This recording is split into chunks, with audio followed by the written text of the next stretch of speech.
안녕하십니까. 레지스탕스 정광용입니다.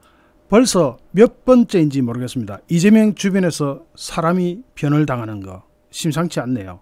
경찰이 이재명 민주당 의원의 배우자 김혜경 씨를 둘러싼 법인카드 유용 의혹을 수사 중인 가운데 참고인 신분으로 경찰 조사를 받던 남성이 자택에서 숨진 채 발견되었습니다. 지금 이 기사는 머니투데이 특종인데요. 오늘 머니투데이 취재를 종합하면 중소기업을 운영하는 A씨 48살이라고 합니다. A씨가 어제 경기도 수원시 영통구 자택에서 목을 메어 숨진 채 발견됐습니다. A씨는 김씨 최측근의 지인으로, 그러니까 김혜경씨의 최측근 지인입니다. 최근 김씨의 법인카드 유용 의혹을 수사 중인 경기 남부경찰청 반부패 수사계에 불려가서 참고인 조사를 받았습니다.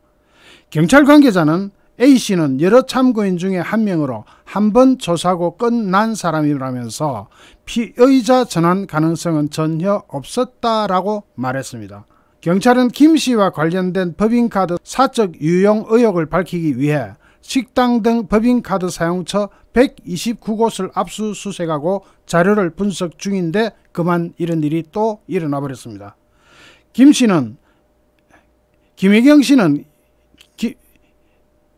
김혜경 씨는 이재명 의원이 경기도지사이던 시절 경기도 소속 공무원에게 사적 심부름을 시키고 개인 음식물을 결제하게 했다는 의혹을 받고 있습니다. 여러분, 지금 이런 사안이 몇 번째인지 대충 아십니까? 2022년 올해 1월 11일 날 또 한 명 이모 씨가 사망을 했죠.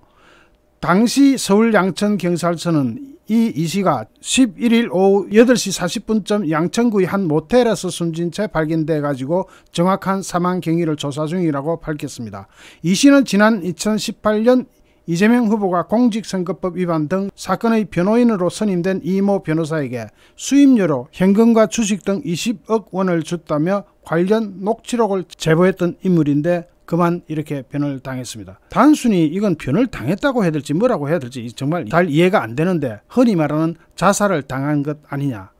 그 전에는 유한기 씨가 사망했죠. 당시 유한기 전 성남도시개발공사 개발사업본부장이 사망을 했을 때 이재명은 거꾸로 진실을 밝히기 위해서 특검이 필요하다 이런 식으로 치고 나왔습니다. 그게 작년 12월 10일이었습니다. 그런데 그 당시 유한기 전 성남도시개발공사 개발사업본부장은 유동규 전 성남도시개발공사 기획본부장에 이어서 공사의 2인자도 사망을 하고, 또 한 사람은 이모 변호사에게 수임료로 현금과 주식 등 20억 원을 줬다면서 관련 녹취록까지 제보했는데 이런 분이 또 당해버리고, 지금 제가 알기로는 이게 네 번째인데요. 이거 전체적으로 보면 굉장히 많습니다.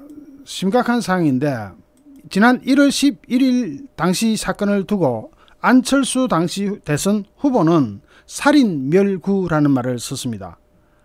사람을 죽여서 입을 다물게 한다. 이거는 완전히 타살 가능성을 염두에 둔 이야기죠. 당시 안철수 후보는 선대위에서 변호사비 대납 의혹 제보자 이모 씨가 숨진 것과 관련해서 유한기, 김문기 씨에 이어서 또 한 분이 유명을 달리했다. 벌써 세 번째다면서 이 모든 걸 우연이라고 생각하는 국민은 없을 것이라고 강한 의구심을 드러냈습니다. 안철수 후보는 이재명 후보의 대장동 게이트를 비롯한 비리 의혹 규명에 결정적인 키를 쥐고 있는 분들이 살인멸구를 당하고 있다면서 죽여서 입을 막는다는 살인멸구는 폭정을 일삼던 중국의 봉건 영주들의 필살기였다고 강조했습니다.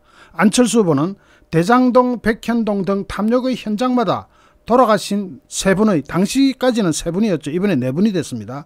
세 분의 비극의 현장마다 이재명 후보의 그림자는 여지없이 어른거렸다면서 분명히 누군가 죽음의 기획자와 실행자가 있다. 이들이 누군지 검찰이 철저하게 수사해서 밝혀내야 된다고 직격탄을 날렸습니다. 당시 국민의힘 측에서는 희대의 연쇄 사망 사건이라면서 이모 씨의 사망에 대해서 간접살인이라고 규정을 했고, 이어서 대검찰청의 항의 방문까지 나서면서 적극적인 진상규명에 나설 것을 촉구했습니다. 더욱이 이재명 후보를 향해서 정치적 도의적 책임을 물으면서 당시 대통령 후보직의 사퇴까지 압박하기도 했습니다. 뿐만 아니라 정의당에서도 당시 우연의 연속으로 보기는 힘들다고 꼬집었고 진중권 전 동양대 교수도 자신이 출연하는 라디오 방송에서 그런데 민주당 인사들 중심으로 이런 일들이 자꾸 반복된다면서 이게 단순 우연인가라고 의문을 제기하기도 했습니다. 즉 민주당과 민주당 지지층 빼고는 대부분이 이재명 후보를 둘러싼 상황에 대해서 의심하고 나선 상황이라는 이야기였습니다. 반면에 당시 민주당 측은 연일 적극 방어를 하면서 이재명 후보와의 연관성에 선을 그었습니다. 그런데 또 이런 사건이 일어났습니다. 이제는 어안이 벙벙해서 말도 제대로 안 나옵니다. 어떻게 이런 일이 벌어질 수가 있을까요? 저 지금 몸이 안 좋아가지고 쉬고 있었는데요.